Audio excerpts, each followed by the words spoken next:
Donc, mesdames et messieurs, bonsoir. Toutes mes pensées vont aux victimes du drame d'hier et à leurs familles et à leurs collègues. Un grand merci aux organisateurs de cette soirée autour du thème de la spiritualité au milieu carcéral.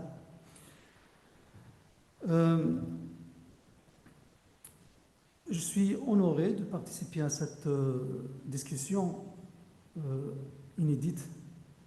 Chacune de nos voix apporte une dimension unique à cet échange, enrichissant notre compréhension collective de la spiritualité dans le contexte carcéral.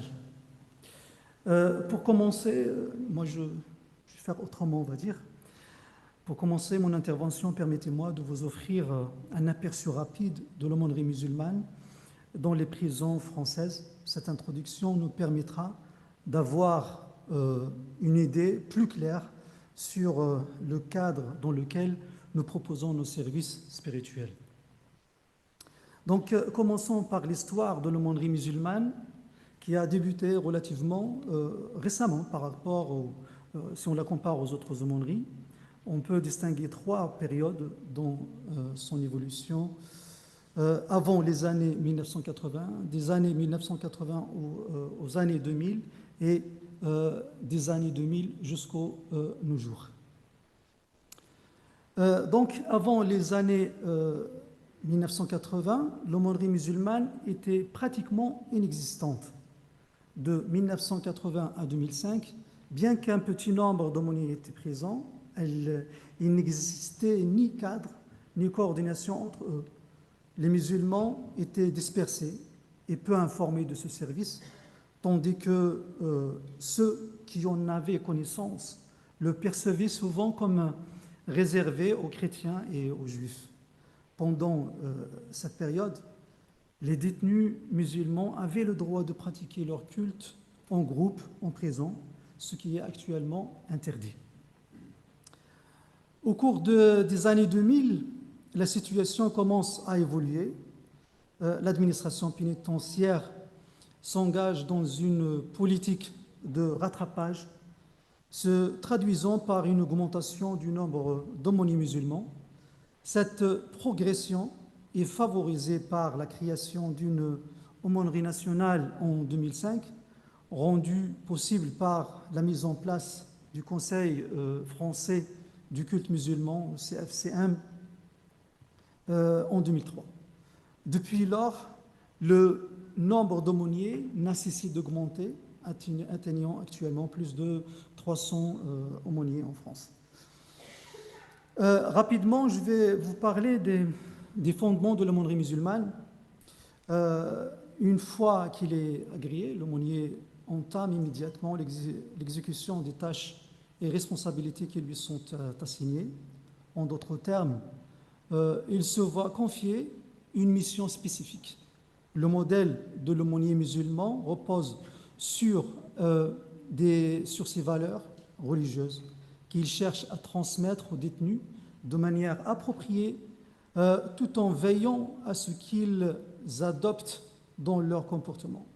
Ces valeurs constituent les fondements de l'aumônerie musulmane et englobent la clémence et la miséricorde, la bienfaisance, l'espoir et la consolation, la responsabilité et le pardon.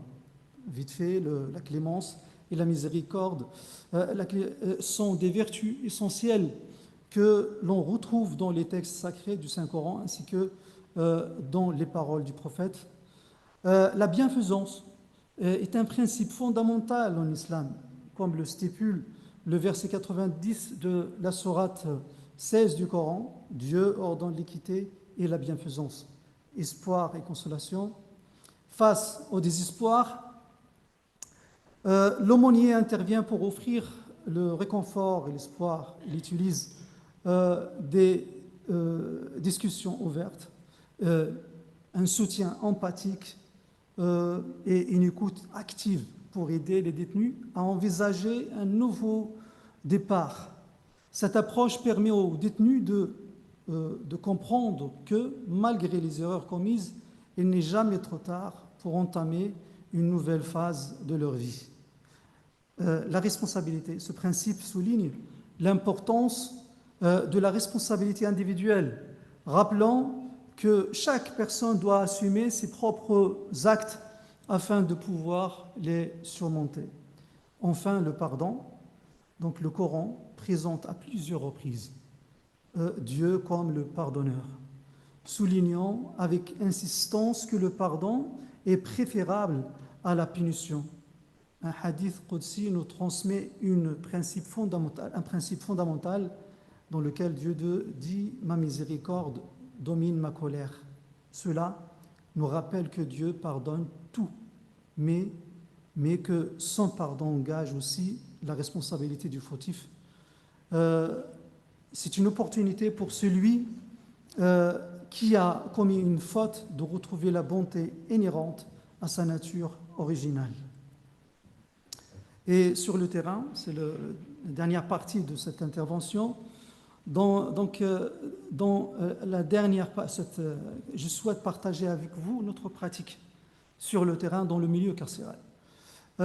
Parmi les activités que nous menons, nous organisons la prière et le prêche du vendredi centrés sur des thèmes tels que la spiritualité, le respect et le pardon, et ainsi de suite. Souvent, nous organisons des séances d'échange autour du thème du prêche ou d'autres sujets pertinents. Cette activité hebdomadaire a un impact très positif sur la majorité des participants. Nous faisons aussi des visites dans les cellules, souvent à la demande des détenus qui souhaitent voir l'aumônier, soit pour parler, soit pour apprendre davantage sur la religion. Pour illustrer l'importance de ces visites, je vais vous raconter une histoire parmi les histoires qui m'ont marqué. Cette histoire s'est produite il y a quelques années, un jour, alors que je traversais l'un des couloirs du centre de détention à Perpignan. Je viens de Perpignan, j'ai oublié de le dire. Après avoir visité un détenu, un autre m'a demandé si je pouvais lui donner le calendrier de prière. Après une petite discussion, et avant de partir, il m'a demandé si je pouvais entrer avec lui dans sa cellule, car il voulait me parler d'un problème qui le chagrine depuis des mois, en me confiant que j'étais la seule personne à qui il pouvait parler de ce sujet, parce que d'après ce qu'il m'a dit, ce qu'il m'a expliqué, il ne pouvait pas en parler aux autres, car le problème avait une dimension familiale et religieuse en même temps. Pour lui, ni un psy, ni l'administration ne pouvaient l'aider.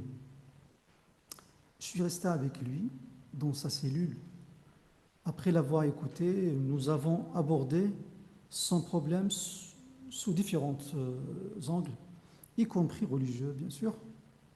Et Dieu merci, nous avons réussi à solutionner son problème. Et je n'oublierai jamais son regard, ses larmes de joie et surtout sa phrase quand il m'a dit « Monsieur, sachez que vous avez sauvé toute une famille en me consacrant ce temps, car il me reste 3 mois avant de sortir et sans cet entretien, j'aurais pu faire une bêtise que j'aurais regrettée toute ma vie. » Cette histoire, parmi d'autres, montre l'importance de notre présence, je parle des aumôniers, tous les aumôniers, et de notre écoute en milieu carcéral, car chaque geste de compassion peut transformer une vie et sauver des familles entières. Un détenu reste avant tout un être humain, peu importe la justification de sa présence derrière les barreaux, il se retrouve isolé, entouré des visages inconnus ou plongé dans la solitude, loin de sa famille, éloigné de ce qu'il aime. Il vit une réalité qui peut ressembler à celle d'un naufragé, sur une île déserte. Seul, il se questionne souvent, pourquoi est-il là? Est-ce de sa faute ou celle des autres? Ces questions pèsent lourd sur ses épaules à chaque instant de solitude. Dans ces moments-là, on le voit lever les yeux vers le ciel, implorant le Créateur de soulager son fardeau. Lorsque nous l'accompagnons sur ce chemin, son cœur s'emplit d'espoir. L'espoir est vital, car là où réside l'espoir, il y a la vie. Un cœur empli d'espoir rend son porteur plus doux, plus coopératif, prêt à embrasser une vie meilleure. Pour conclure, la spiritualité occupe une place essentielle dans la vie de tout un chacun, en tenant compte des différentes expressions de cette spiritualité. Elle fait partie intégrante de l'identité de chacun. Respecter et faciliter sa pratique est crucial pour la stabilité émotionnelle et psychologique des individus. Une personne équilibrée est plus apte à adhérer aux normes et aux obligations sociétales. C'est dans ce cadre que la laïcité joue un rôle primordial, assurant que chacun puisse explorer et vivre sa spiritualité sans entrave, contribuant ainsi à une société harmonieuse et inclusive. Merci de m'avoir écouté.